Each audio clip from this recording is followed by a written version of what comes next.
Don't let them in. Addiction took our mother, slowly rocked her through it, and sung her to sleep, sunk deep into the mattress on her bed when her back teeth fell out. She left them on the side of the bathtub. I was 7, and I kept them in a matchbox. The missing pieces of her kept safe, so she wouldn't be lost forever. So maybe one day we could put her back together. Our house fell down around us, and we tried our best to raise ourselves. The ceilings had water damage, and the bottom stairs had dry rot, and in the winters the radiators would bleed rust. But it was still our house, and Annie made it a home. That Annie mothered me with lopsided band-aids on bruised knees and lukewarm microwave meals. She told me ghost stories and didn't mind when I crawled into her bed later.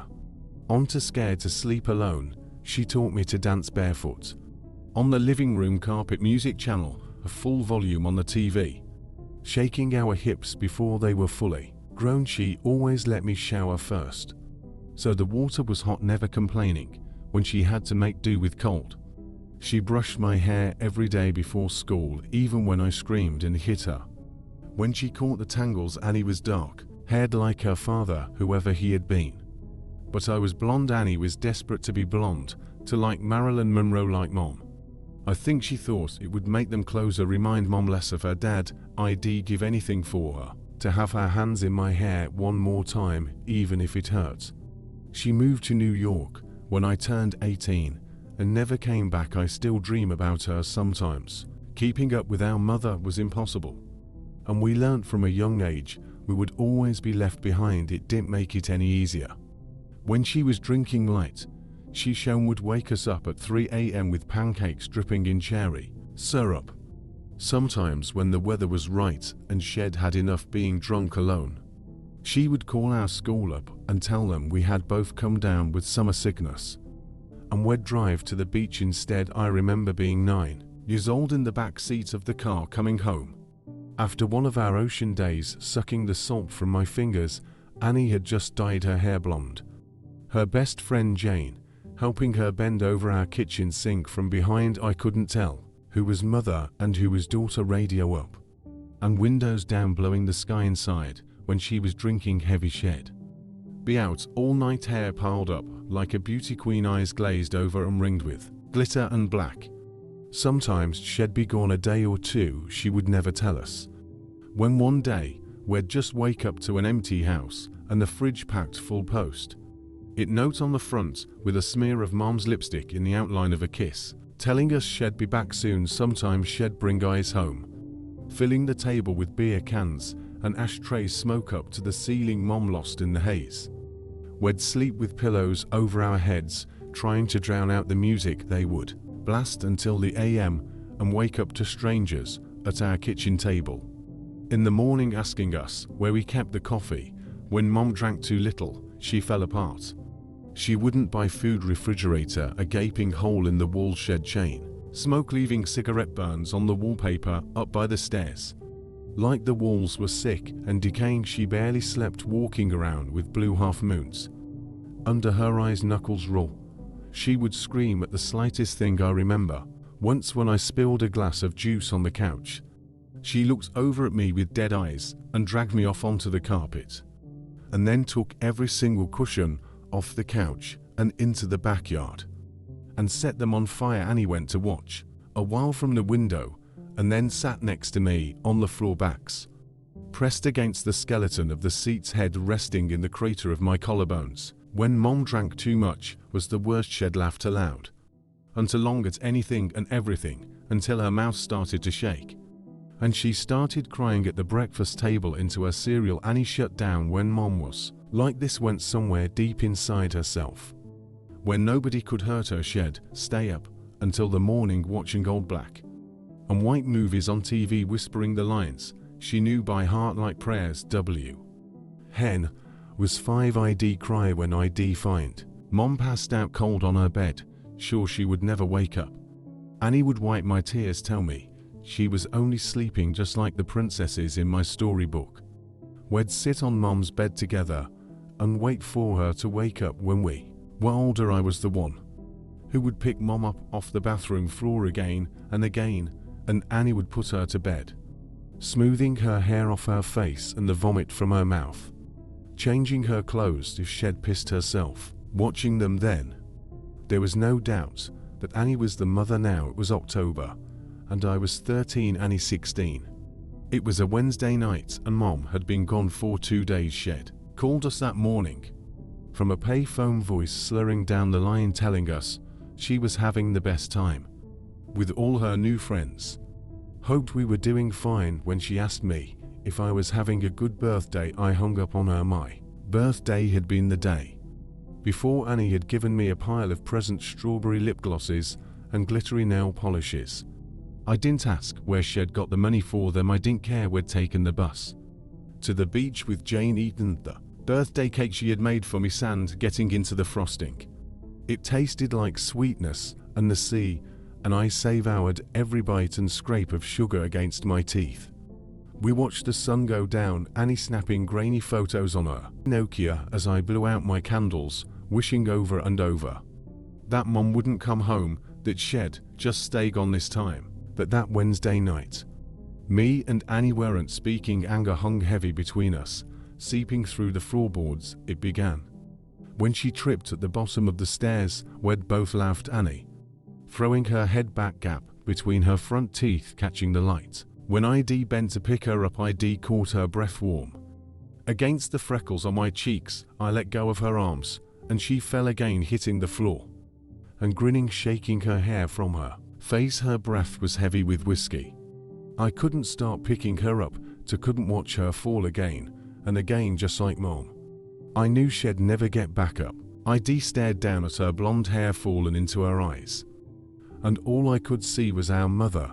And then I was running, feet slamming the hallway like heartbeats turned loose. ID run for the kitchen and tipped every bottle we had down the sink, shoving Annie back as she fought to stop me. Catching liquor on her fingers as it fell, she grabbed my shoulders and made me drop the very last bottle. It smashed between us on the floor, glass shards shining like we'd dragged the stars out of the sky and broken them pieces we could never put back outside through the open windows. The sky turned pale gold, clouds a mess of pink and cream smeared across the horizon.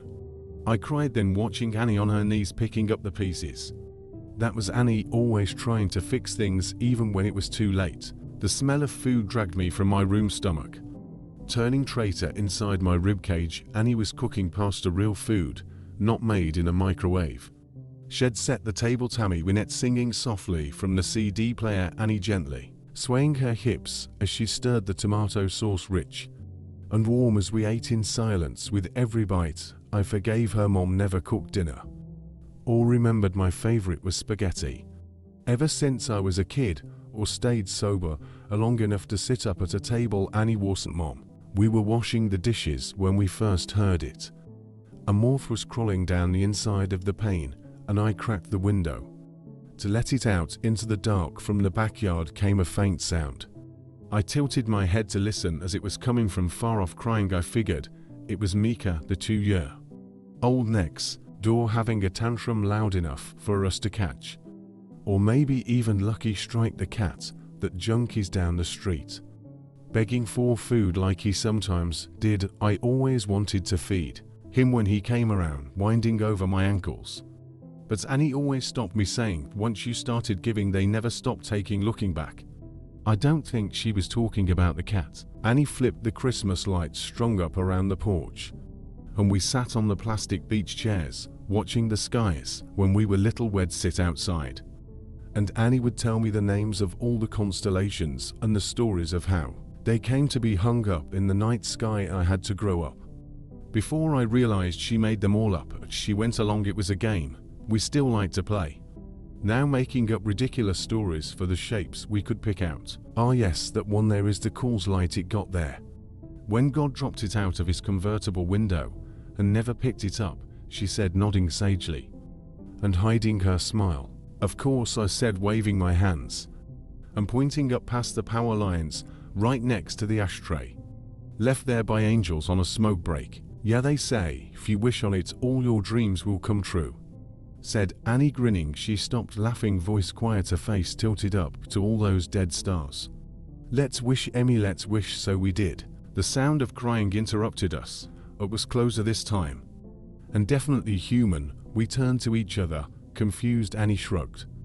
And I squinted out into the black. It sounded like a baby lost and tired and alone. "It must be Mika," I said, slowly getting to my feet. "Maybe he walked around the back." "Shit, do you want to call Corny and tell her? Well, bring him over." Annie didn't reply, and I sighed, rolling my eyes.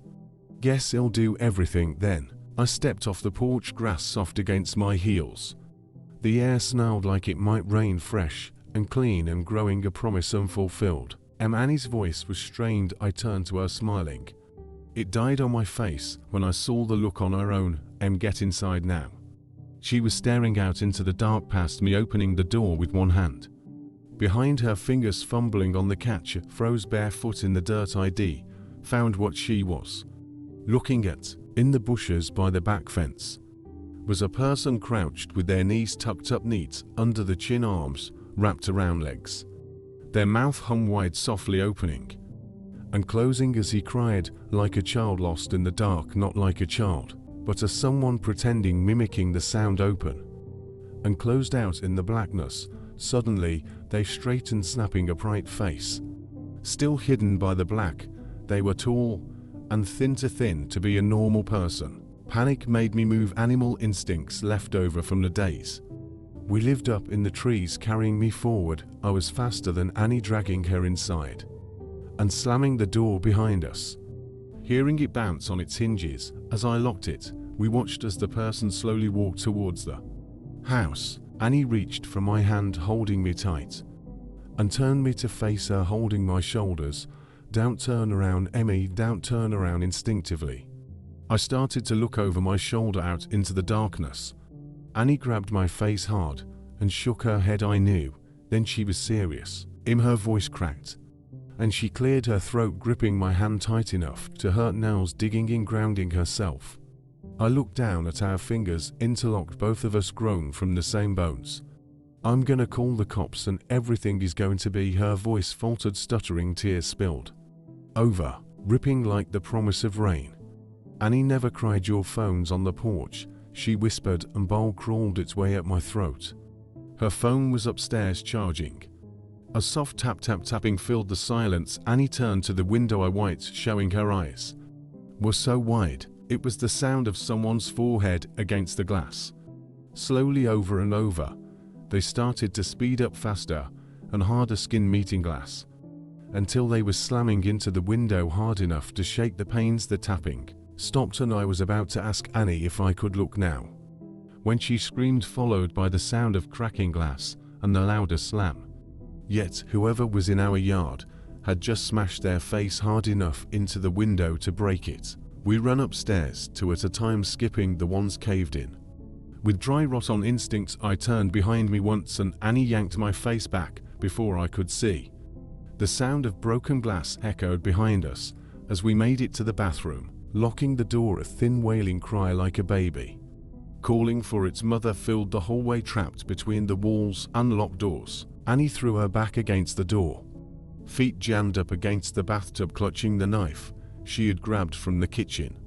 I did the same, shoulder to shoulder. Slow footsteps started on the stairs, deliberate and casual. The crying had become mocking, almost laughter, shrill bursts of sound, and then giggles, high-pitched and abruptly stopping before starting again. The first door on the upstairs floor was my bedroom, and we heard the distinct sound of it slamming open. They were looking for us. "What the hell is going on?" I asked Annie, not even bothering to brush away the tears that I couldn't stop falling. I watched my sister pick herself up off the floor and brace her hands on the door as we heard the sound of a second door slamming open. Mom's room. The next room on the hallway was the bathroom. Annie pulled me to my feet and handed me the knife. I shook my head and pushed it back to her, terrified of what would happen if I had to use it. Annie shoved me and pressed the knife into my hands, thumb pressing hard enough on the blade to bleed. I watched my sister's blood drip down her wrist, a winding red road still pushing into my hands. Despite the pain, I took the knife. Something slammed against the wall that Mom's room shared with the bathroom, and a high-pitched wail followed. I held my breath, Could feel my heartbeat in the base of my throat, a wild and frantic think. I'm gonna get the phone from my room. I shook my head violently, about to argue. Annie clamped a hand over my mouth. I could taste the blood on her hands, salty and sweet like birthday cake by the ocean. Yes, I'm gonna get the phone and I'm gonna call the cops and we're going to be okay. I shook my head again. It's the only way when I go. I need you to lock the door and you don't open it for anything or anyone. Not for me, not for anyone, promise me. I shook my head and Annie pressed her hand into my mouth, crushing my teeth against my lips so it made my eyes water. Yes, promise me, Em. Something smashed in the room next door. Annie brushed the hair off my face, gently tucking it behind my ear. Promise, she mouthed, and unlocked the door as slowly as possible, bolt scraping gently. I watched the curve of her shoulder disappear into the black hall outside, like the moon in eclipse, and then she was gone. I couldn't move or breathe for a second. And then I slammed the bolt shut, just as something bounced off the outside of the door. A high-pitched scream, followed, handle rattling up and down hard enough to pop one of the screws. I watched it roll towards me on the tiles. And then silence. I sat with my back to the door, holding the knife and wishing I was holding Annie's hand instead. Still silence, nothing but me and my lungs slowly filling the room with my breath.